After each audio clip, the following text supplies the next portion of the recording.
Assalamualaikum warahmatullahi wabarakatuh. Perkenalkan, nama saya Najwa Ramadhani, absen 24 dari kelas 12 MIPA 1.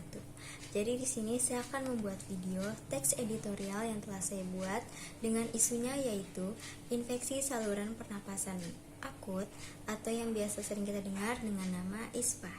Nah, alasan saya memilih isu ini adalah ISPA ini sedang banyak dibicarakan karena kasusnya yang memang sedang meningkat.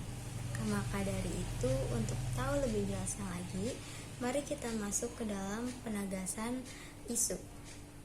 Infeksi saluran pernapasan akut atau yang biasa disebut dengan ISPA ini berkaitan dengan kondisi gangguan pernapasan akibat polusi udara.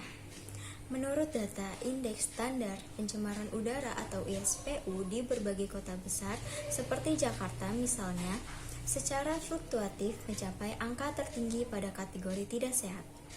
Asap yang masuk di sistem pernapasan ini akan mengganggu bahkan melemahkan pertahanan tubuh sehingga rentan terkena ISPA.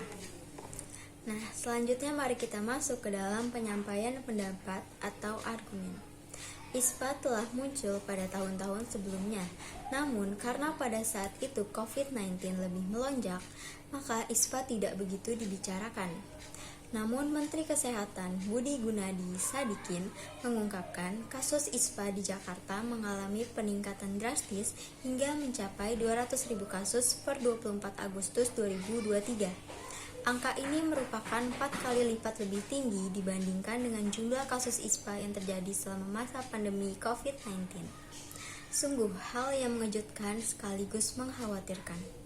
Berdasarkan data Dinas Kesehatan Dinkes DKI Jakarta, ada 638.291 kasus infeksi saluran pernapasan akut atau ISPA di ibu kota periode Januari hingga Juni 2023.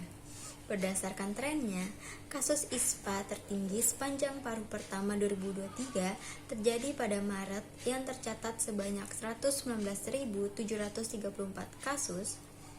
Kasus ISPA ibu kota sempat menurun pada periode April sampai Mei, tetapi kembali naik pada Juni 2023 yang terdapat 102.475 kasus.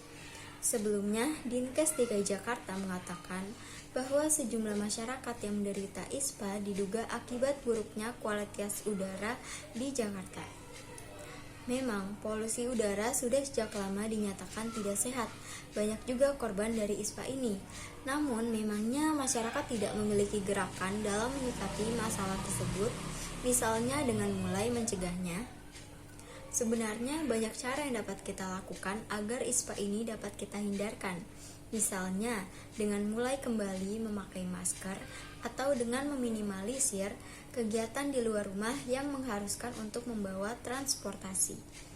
Namun, kembali lagi ketika dulu pada masa COVID-19, pada akhirnya dua solusi sebelumnya justru merugikan masyarakat.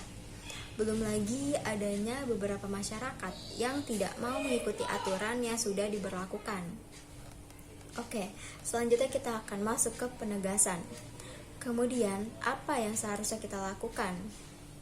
Selalu berhati-hati sebenarnya adalah kuncinya.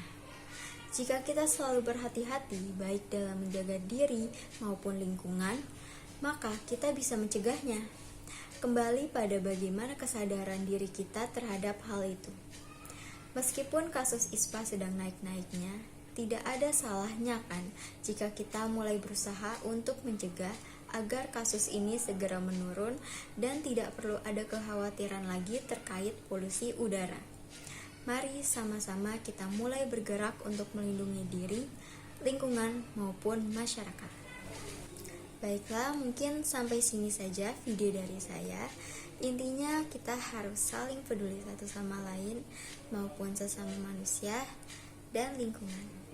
Jadi sekian dari saya, kurang lebihnya mohon maaf. Terima kasih. Wassalamualaikum warahmatullahi wabarakatuh.